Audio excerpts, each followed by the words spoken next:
I almost scored a perfect day with this version of Fireball ROCKETLOONs, where we use both the Royal Champion and the Prince instead of the Queen. In this video, I'll break down my Legend League replays in detail by explaining the reasoning behind every move, while also analyzing my mistakes so that you can get better with this strategy. Let's get started. On this base, fireballing either of the two Rage Towers would give great value. I decided to go for the bottom one so that the Warden wouldn't have to deal with the Clan Castle and the Multi-Gear Tower. To fireball this Rage Tower, I could either deploy him at 6 o'clock or at 9 o'clock. If I deploy him at 9 o'clock, he will move towards 12 o'clock after the fireball and face raged-up fire spitters, which isn't good. So, I deployed him at 6 o'clock instead. Always deploy a balloon before deploying your Warden, especially if you see gaps like this which could be filled with traps.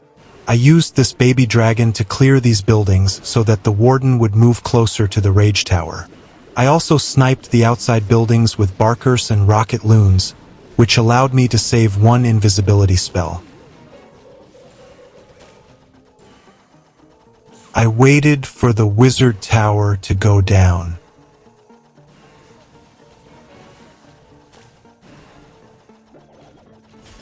Then, I used 3 invisibilities to redirect the fireball onto the Rage Tower. Make sure to send a ROCKETLOON ahead of your Warden every once in a while to test for traps. I couldn't find any Flame Flinger value, so I used the Siege Barracks to funnel this section for my king.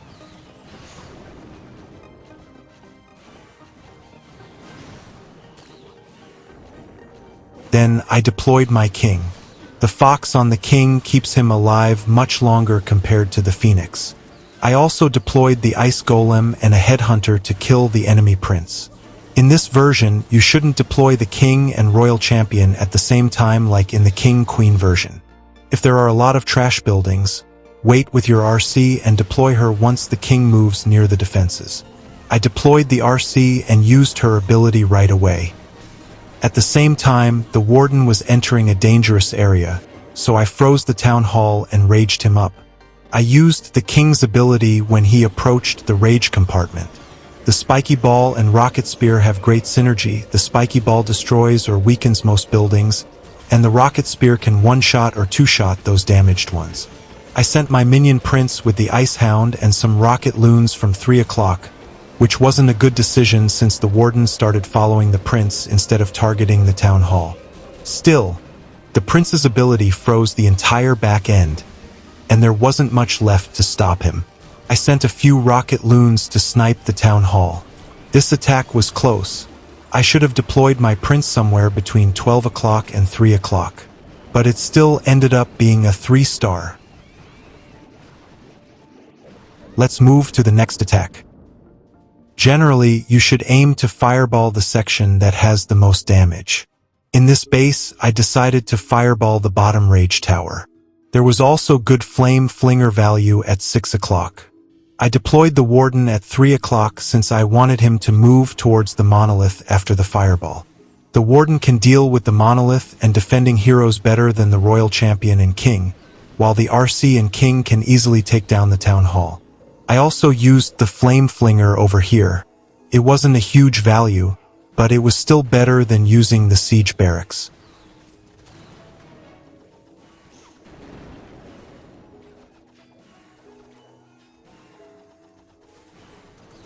Then I ice-blocked my Warden and launched the fireball.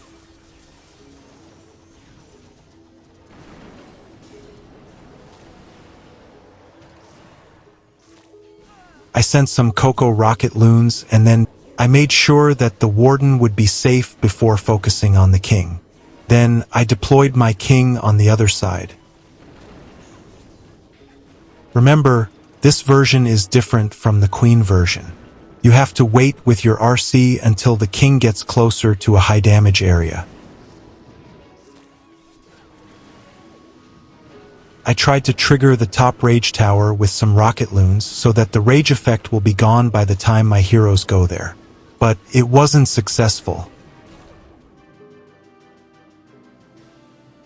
As the king went near the town hall, I popped the king's ability, sent the ice golem, and then deployed the RC. While doing this, I was also keeping an eye on the Warden. If the minion prince had targeted the Warden, I would have frozen him immediately. Then, I sent the ice hound from the top side along with the prince. The second ice block in the army is meant for the ice hound. After that, I used the prince's ability and also raged him up. I raged the RC as well, and it ended up being a convincing 3-star with a swag spell.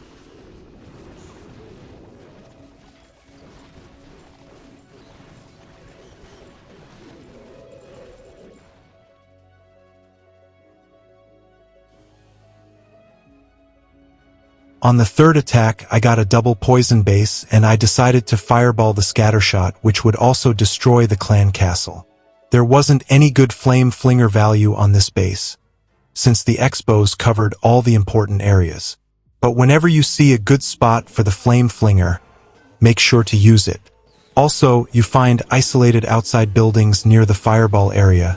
Snipe them with a few rocketloons.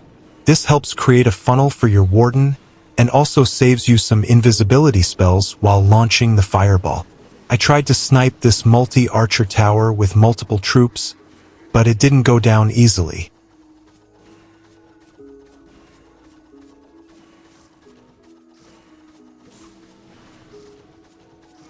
After a huge struggle, I finally destroyed the invincible archer tower. I waited until the warden got closer to the scatter shot to launch the fireball. At the same time, you shouldn't be waiting too long. Otherwise, you may time fail. If you are struggling with time fails, then try to deploy your second and third heroes before 1 minute 40 seconds are left in the attack timer. Then I ice blocked the warden and launched the fireball. After the fireball, I immediately deployed the siege barracks and the king on the other side, along with support troops like Ice Golem and Valkyrie.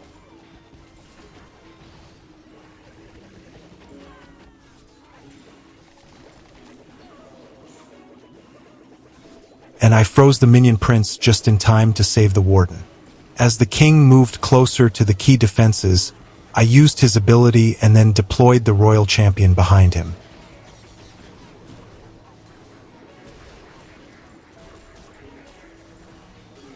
Next, I deployed the minion prince along with the super Lalo from the top side. Remember to place cleanup troops behind the prince and the super Lalo. I raged the minion prince, and then used the remaining spells on the RC. I like the ice hound in this army because it protects the minion prince and keeps him alive longer than usual. Because of this, you can deploy the prince earlier than the other variations and still keep him alive. And, by deploying the prince earlier, you can avoid time fails. The royal champion with the phoenix got amazing value, and this is exactly why I prefer using the phoenix on the RC and the fox on the king. On the fourth attack, I got a rage invis base, and obviously I wanted to fireball the core. One important tip that Dark and also Shock mentioned in their recent videos is that you should be proactive with your spells, not reactive. You need to use a freeze or invisibility spell when you know the warden is about to take high damage, not after he's already under pressure. Similarly, rage the warden and healers just before they enter heavy damage zones. So, I used a rage spell just before the ricochet cannon and X-bow started targeting him. After dealing with those defenses, I knew he might face the defending king or queen, so I had a freeze spell ready. Luckily, the warden dealt with the king separately without entering his range.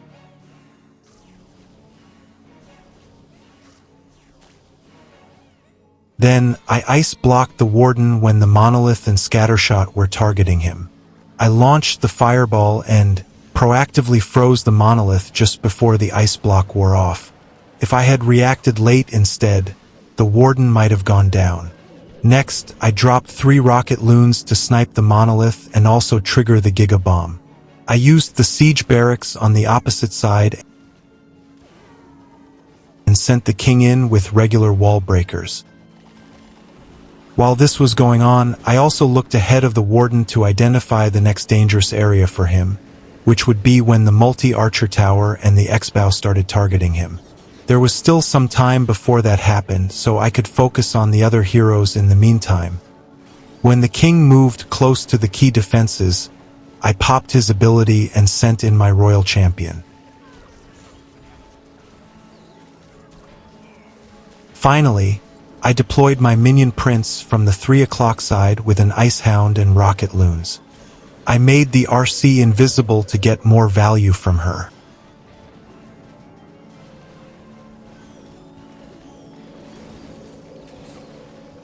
I waited to use the prince's ability until the ice hound's freeze effect wore off, and then it was a triple. Let's move to the next replay. This is one of the easiest layouts for a fireball attack, so I'll share my thoughts about the new Legend League while playing this attack in the background. The battle modifiers have made the Legend League much harder, and most players started struggling, including me. I had a tough time keeping the Warden alive in the first few days, and it felt almost impossible to triple consistently. I was not adapted to the higher difficulty. Then I started practicing more. I analyzed my attacks regularly. I also watched the videos of Itsu and Dark. Over the days, my attacks improved, and today I almost scored a perfect day. If you're feeling demotivated right now because you're not scoring high, stop comparing your attacks from this season to the previous one, as it was much easier back then. And stop comparing your hits to the ones you see on YouTube. Just compare your yesterday's attacks with today's. In the old Legend League, you could triple even after making multiple mistakes. But in the new Legend League, you need to minimize your mistakes to consistently get 3 stars. Even if you reduce just 1 mistake per day, you'll quickly adapt to the new difficulty, and soon you will be scoring 320 trophies.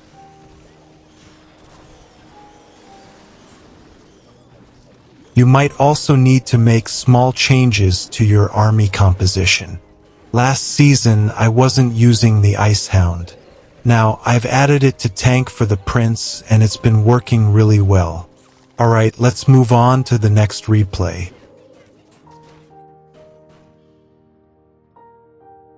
On this base, I decided to fireball the top Rage Tower compartment as it had 5 key defenses and 2 defending heroes. I didn't want to deploy the Warden at 12 o'clock as he has to face the second Rage compartment later if I did so. Instead, I placed him at 9 o'clock as facing the monolith is easier than the Rage compartment. There was also a good flame finger value at 2 o'clock. I usually send a regular wall breaker to test for skeleton traps and Teslas deep into the base.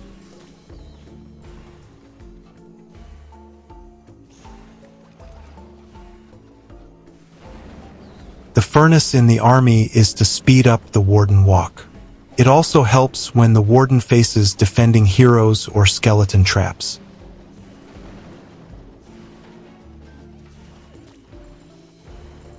I didn't use a freeze or invis when the multi-archer tower and the X-bow targeted him as I was about to ice block, and the healers would heal him while I fireball. Be careful while making the buildings invisible. I almost made the Rage Tower invisible. Then I quickly deployed the king, sniped the air defense, and used the baby dragon to funnel the king in.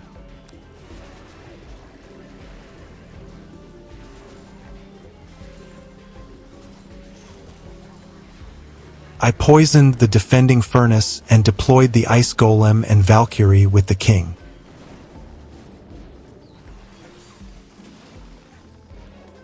The Warden was slowed by the ice golems. I popped the king ability and sent the RC in.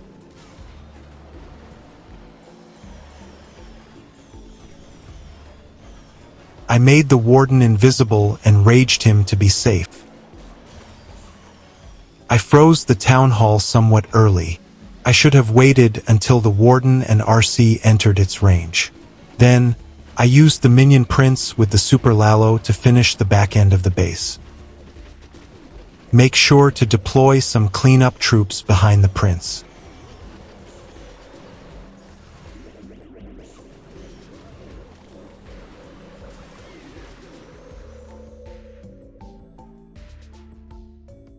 I got another double rage base.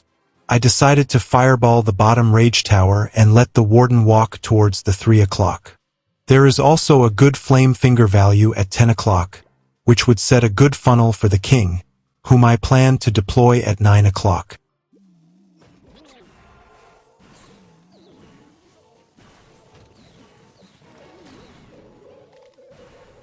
I used a test wall breaker at 10 o'clock, and it triggered a skeleton trap which a barbarian couldn't have triggered.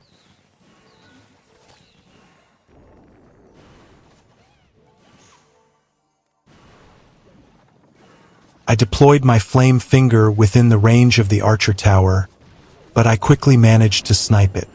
It's better to check the range of the defenses before deploying the flame finger. Fireball on the air sweeper will get the same value as the fireball on the rage tower. I can save an invisibility by fireballing the air sweeper instead of the rage tower. If you want to learn to calculate the fireball's range fast, I will link a video at the end of this video. Make sure to watch that if you want to learn a brand new trick to find the fireball's range. After the fireball, the Teslas and the elixir collector made the warden come to the left, and then he started walking to the left. I should have cleared this elixir collector and the Teslas with Baby Dragon and ROCKETLOONs earlier.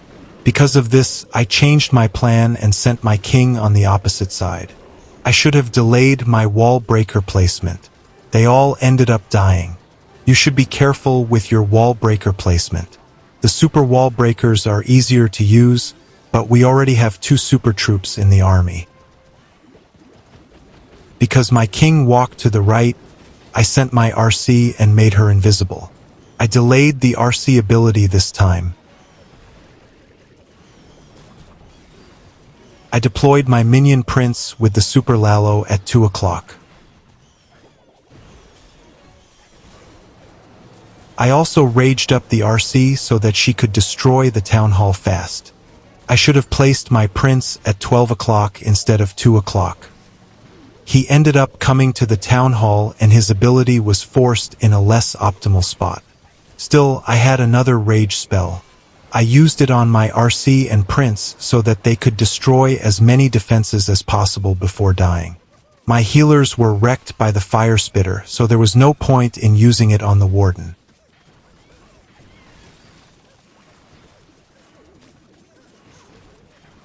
ROCKETLOONs, ice pups, and minions somehow tripled the base while the warden and king were having a conversation. I got a base very similar to the one I attacked earlier, and I was so happy about that. I deployed my warden here and tried to fireball this rage tower.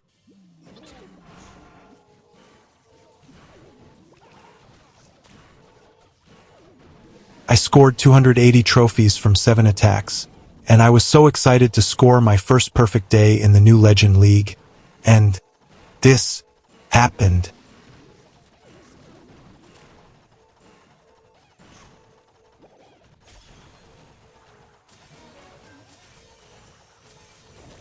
And the fireball was perfect.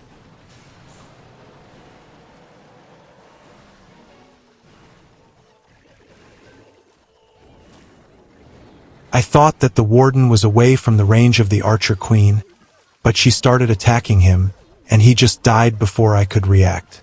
And this is why you have to be proactive instead of reactive while doing Warden Charge in Legend mode. I deployed my king on the other side. I deployed the RC over here to transfer the healers. The healers were busy following the headhunter. I raged the RC and used the rocket spear so that I could get more value from the rocket spear shots. I also tried to make a defensive funnel to the town hall by sniping these buildings with the ROCKETLOONs. I sent my prince and the ice hound. I tried to score as much percentage as possible, and it was a fail. If I had sent a headhunter in advance, I could have kept my warden alive, and this would have been a 3-star. Click the video on your left if you want to see the attack where I used an army of 40 headhunters against a max base in the old Legend League. Click the video on your right if you want to learn a brand new trick to determine the fireball's range.